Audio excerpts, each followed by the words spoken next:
Easy ball and put away. 6.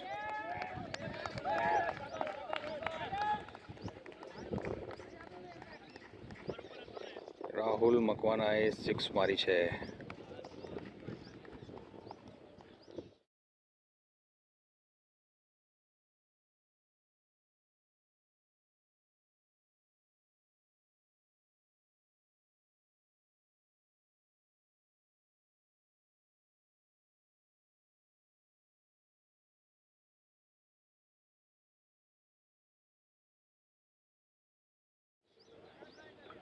Empire check कर रहा है.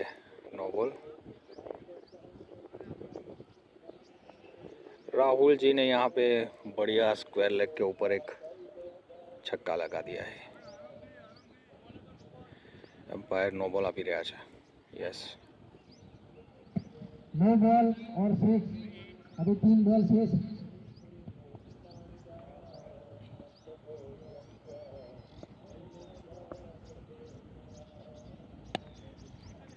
India into the cover.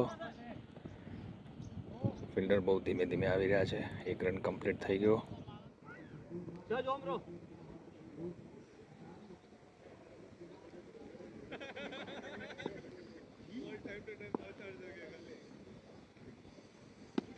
बढ़िया शॉट.